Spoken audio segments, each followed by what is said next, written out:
आप सभी को जय मसीह की। मैं प्रभु का दास महेश कुमार आप सभी का स्वागत करते हैं।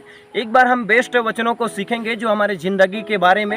एक बार परमेश्वर हमारा न्याय करेगा, इसलिए न्याय होने से पहले आज जो हम पृथ्वी में आए हैं उसका क्या कारण है उसको हम सीखेंगे। आज हमारा विषय जवानी के विषय में, जवानों के बारे में संदेश देना चाहते हैं, इसलिए मेरे साथ सब लोग निकालेंगे भजन संहिता की किताब उनका 11 अध्याय और हम उसको 9 से लेकर हम पढ़ेंगे। कोई भी व्यक्ति पढ़ सकते हैं। हे जवान, अपनी जवानी में आनंद कर और अपनी जवानी के दिनों में मगन रह, अपनी मनमानी कर और अपनी आंखों की दृष्टि के अनुसार चल, परंतु यहाँ जान रख कि इन सब बातों में परमेश्वर तेरा न्याय करेगा। आमीन। प्रिय परमेश्वर आप लोगों से बात करना चाहता है, हमसे बात करना चाहता है, क्योंकि हम सब जवान हैं और परमेश्वर हमें बता रहा है कि हे जवान, अपनी जवानी के दिनों में आनंद कर और मगन रह, परंतु इस बात को याद रख कि परमेश्वर इन सब बातों में परमेश्वर एक दिन न्याय करेगा।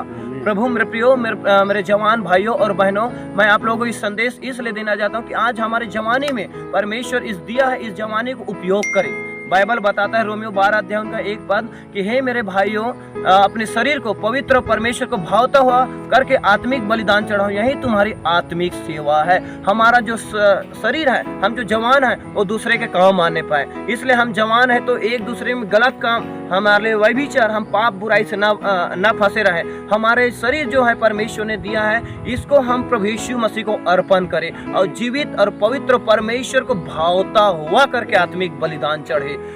इसलिए हम जवानी में पुरुषों को, विलाप की 3 अध्याय उनका 27 पद बताता है कि जवानी में पुरुषों को जुआ उठाना भला है।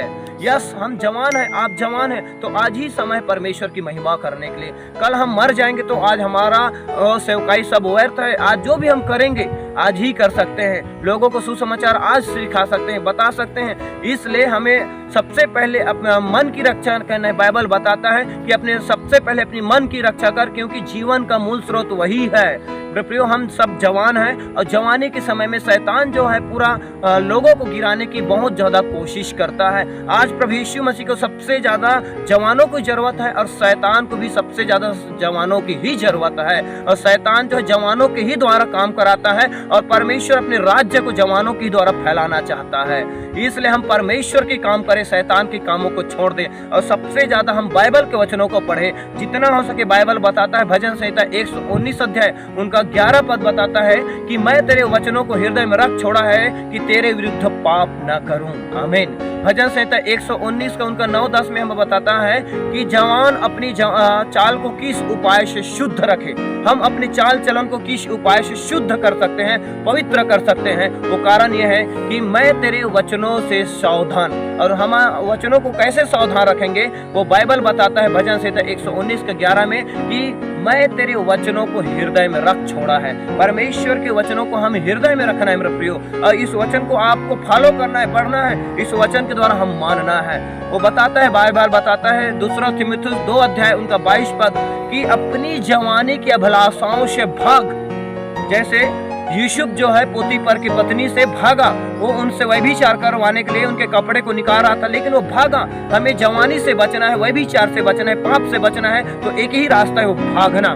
आमीन। जवानी से बचना है, पाप से बचना है, तो एक ही रास्ता है, वो भागना। इसलिए बताता है 2 तीमुथियुस 2 अध्याय उनका 22 पद की अपनी जवानी की अभिलाषाओं से भाग और शुद्ध मन से और धर्म से परमेश्वर के मेल मिलाप का पीछा कर। प्रियो, आज हम जवान में हैं और जवानी के समय में अपनी अभिलाषाओं से, अपनी इच्छाओं को भागना है और अपने शरीर को परमेश्वर जीवित और परमेश्वर को भावता हुआ करके यही आत्मिक बलिदान चढ़ाओ, यही तुम्हारी आत्मिक सेवा है। प्रभु ने हमें सेवा करने के लिए बुलाया है, हमें परमेश्वर तैयार किया है, प्रभु की नजरें हम पर है, प्रभु हम पर आशा लगा कर रखा है कि मेरे बेटे उठ और मेरे बोझ को उठा। इसलिए विलाप गीत 3 के 27 कहता है कि पुरुषों को जवानी के समय में जुआ उठाना भला है। कब हम सेवा करेंगे? आज ही सेवा कर सकते हैं, लोगों को आज ही हम बताएंगे। दाऊद कहता है क्या मरने के बाद मेरा मिट्टी हड्डी कब्र में तेरा धन्यवाद कर सकते? नहीं, आज जो भी है हम जिंदा है, इसलिए परमेश्वर ने जीवित रखा, इसलिए परमेश्वर को धन्यवाद दे, प्रभु की महिमा करे, लोगों को सुसमाचार सुनाते रहे, उन महान आदेश को, आज्ञा को पूरा करते रहे। मत्ती 28 अध्याय उनका 18 और 20 में लिखा है कि पृथ्वी का सारा अधिकार मुझे दिया गया है, इसलिए तुम जाओ और राज्य के सब जातियों को सुसमाचार सुना और पिता पुत्र पवित्र आत्मा के नाम से बपतिस्मा दो दो और सारी आज्ञा जो मैं मुझसे सीखूं उसे मानना सिखाओ। ये सारे बोझ आपके और हमारे ऊपर है मेरे प्रियो। हे जवान भाइयों और बहनों, सेवा आप आगे करिए। आपके हाथ में, आपकी जुबान में, आपके पैर में सामर्थ है। प्रभु आपके द्वारा काम करेगा। आपके द्वारा प्रभु कई लोगों को, राज्य को बचाएगा। आप जहां जाओगे प्रभु वहां के लोगों को भेजेगा। आप इस्तेमाल करिए, आप खड़ा हो, आप प्रभु के लिए काम करें मेरे प्रियो। ये जीवन और दोबारा नहीं आएगा। ये जीवन परमेश्वर ने, इसको जीवन को उपयोग करे। परमेश्वर आपसे प्यार करता है मेरे प्रियो। अपने जीवन को प्रभु के सौंप दे और आप तैयार हो जाए, परमेश्वर के लिए अर्पण कर दिए। प्रभु आपसे बहुत ज्यादा प्यार करेगा। प्रभु आपसे प्यार करता है और आपके द्वारा प्रभु काम करेगा मेरे प्रियो। प्रभु इस वचनों के द्वारा सबको आशीष दे। God bless you. थैंक्स। प्रभु आशीष दे। आमीन। जय